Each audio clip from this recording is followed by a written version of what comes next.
For years, Iran's regime has relied on a simple assumption that its power is too buried, too dispersed, too dangerous to confront. But history shows something else. When pressure is applied at the right points, even the most rigid systems begin to crack. As protests spread across Iran, President Donald Trump is signaling that economic sanctions and diplomatic warnings may not be the final tools. When he wrote Locked and Loaded, it wasn't theater. It was a message, a reminder that power, when credible, reshapes behavior before a single strike is launched. I want you to pause here, because this moment is not just about Iran. It's about how modern power works, how leaders create dilemmas instead of declarations, and how military options are sometimes designed not to start wars, but to collapse confidence inside a regime. If this kind of analysis helps you see global events more clearly, stay with me and consider following for what comes next. Because to understand where this is going, we first need to define the problem Trump is actually trying to solve. What, then, is the real problem on the table? It is not simply Iran's missiles or its drones or even its nuclear ambitions. Those are symptoms. The deeper issue is a regime under internal pressure, facing public anger, while still trying to project strength abroad. That contradiction is dangerous. History tells us that regimes in this position often overreach or lash out. From Trump's perspective, the challenge is how to apply pressure that sharpens Iran's internal dilemmas without triggering a full-scale war.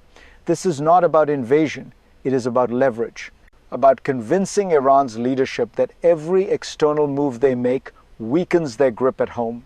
Military options, in this context, are not blunt instruments. They are signals, carefully chosen, narrowly tailored, and designed to force Tehran into hard choices, protect the regime, or preserve its military tools. And that framing matters because once you see this as a problem of systems and incentives, not emotion or rhetoric, the logic behind the options becomes clearer. To understand why these tools exist at all, we have to step back and look at how this confrontation was shaped by recent history. To see how we arrived at this moment, we need to rewind the clock. Iran's strategy over the last decade has been built on dispersion and denial. Bury the missiles, scatter the launchers, hide production underground, create just enough ambiguity to slow down any response. This is how Tehran believed it could deter stronger powers while operating below the threshold of war. But that strategy has already been tested and exposed. In 2024 and 2025, Iran expended hundreds of missiles in strikes on Israel. That alone changed the equation. Missile stockpiles are not abstract assets. They are finite. Rebuilding them takes time, factories, supply chains, and visibility. At the same time, Iran continued advancing dual-use technologies, space launch vehicles, satellites, rocket fuel imports, all wrapped in the language of civilian development, but rooted in military capability. The line between peaceful and provocative grew thinner by the year. Then came the 22nd of June 2025, Operation Midnight Hammer, a B-2 strike that deliberately limited its scope, targeting nuclear enrichment and weapons design facilities while leaving other military infrastructure untouched. And that restraint was the point, because when power is used selectively, it signals not exhaustion but intent, and it sets the stage for the next phase.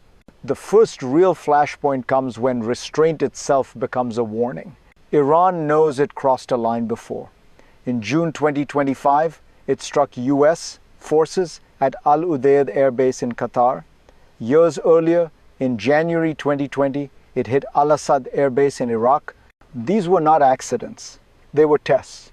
Probes designed to measure how far the United States could be pushed without retaliation. Trump's response since then has been deliberately unambiguous. If American forces are targeted again, he said, Iran would be hit at levels they've never been hit before. That sentence matters. In deterrence, clarity is often more stabilizing than diplomacy. This is the first mini-crisis because it defines a red line. Not ideology, not rhetoric, action. Cross it, and the response is guaranteed. And notice the asymmetry. Iran operates through proxies and calibrated strikes. The United States responds by threatening overwhelming force, but only if that line is crossed. That imbalance is intentional. It forces Tehran to constantly calculate risk, hesitation, and internal blame. If you're trying to understand why red lines still matter in a chaotic world, this is a moment worth paying attention to. Because once a red line is drawn, the question shifts from if power will be used to where. And that leads directly to the first option on the table. When leaders talk about pressure, they often mean sanctions. When strategists talk about pressure, they mean systems. The first option being consider targets Iran's missile production network, not the missiles already hidden underground, but the factories, testing sites, and supply chains that make replacement possible. This is where power becomes surgical. Iran can fire hundreds of missiles, but it cannot rebuild them overnight. Missile production is not a single building. It is an ecosystem. Facilities above ground, facilities buried deep, imported materials like solid rocket fuel precursors. According to intelligence assessments, more than 24 sites across Iran are linked to testing, development, storage, and assembly. This is why rebuilding matters so much to Tehran. After expending massive missile salvos against Israel in 2024 and 2025, Iran's deterrent credibility took a hit. Prime Minister Netanyahu publicly signaled that Iran was trying to restore those stocks and its air defenses, a message likely reinforced in private discussions with Trump. Striking production is different from striking launchers. It doesn't provoke instant retaliation. It creates long-term weakness, months of delay, internal finger-pointing, quiet panic inside the system. This is how pressure works when it is designed to erode capability, not spark headlines. But missiles are only one layer of Iran's power architecture, and the next layer may be even more revealing. The second pressure point lies higher above the earth but cuts just as deep. Iran's space program is presented as civilian, scientific, even aspirational. Satellites, launches, national pride. But in strategic terms, space launch facilities are simply ballistic missile programs wearing a different uniform. The technology is the same, the physics does not change. Iran already has more than 30 satellites in orbit. In December, Russia launched 3 more on its behalf. Each launch is not just an experiment, it is a demonstration.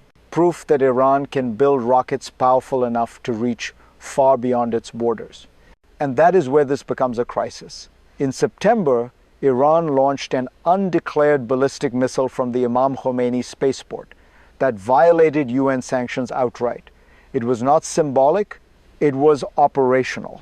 There is also a new facility under construction at Chabahar. Its purpose has not been fully explained, but in deterrence theory, ambiguity is rarely comforting. Space launch sites are fixed, visible, difficult to move or disguise. Striking them would not be about satellites. It would be about shutting down a pipeline that quietly shortens the distance between testing and attack. This is the second mini-crisis because it forces the world to confront a question it often avoids. When does civilian cover become a strategic threat? And once you ask that question, the final option becomes impossible to ignore. The third option goes straight to the most modern and most exportable weapon in Iran's arsenal: drones. Iran's drones have already rewritten the battlefield far beyond the Middle East. The same systems used to strike Ukraine were produced by Shahed Aviation Industries, a structure tied to the Revolutionary Guard Corps. And that detail is not minor, because the IRGC is not just a military force, it is also a business empire, a financial machine. That means drone production is not merely a weapons issue.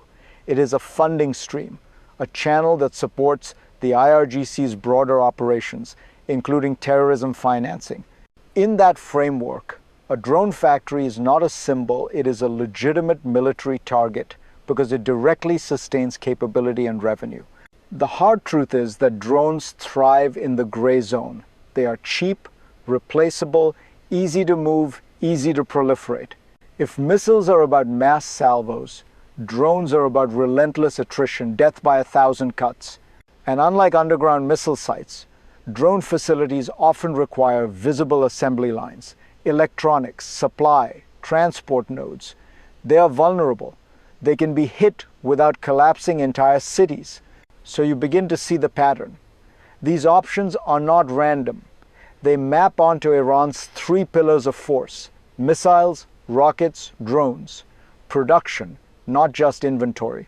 But none of this exists in a vacuum. Military plans live or die on one thing: execution and containment. Now let's shift the lens away from maps and targets and toward you. Because when systems collide, it's ordinary people who feel the shock first. If you are an Iranian citizen, pressure on missile factories or drone plants is not abstract strategy. It shows up as layoffs, power outages, sudden silence from a factory that once paid salaries, confusion, rumors, fear, and sometimes hope. This is where pressure becomes political. When military capability weakens, the regime must choose: protect weapons or stabilize daily life. It cannot do both forever, and every choice it makes creates winners and losers inside society. You may not care about space launches or ballistic ranges, but you care about prices, jobs, safety, whether your future is decided by generals or by citizens. This is why targeted strikes are designed to avoid mass civilian death. The goal is not punishment, it is imbalance, a slow realization inside the system that repression is becoming too expensive to sustain. If you've ever wondered how change actually begins, not in speeches, but in lived experience, this is the uncomfortable truth. And if this analysis resonates with you, share it, because understanding power is the first step toward reclaiming it. But Iran does not exist alone. Every move here sends ripples far beyond its borders. Zoom out, and the picture becomes unmistakably global. Iran's military capabilities do not threaten only its neighbors. Missiles launched from Iran can reach southern Europe.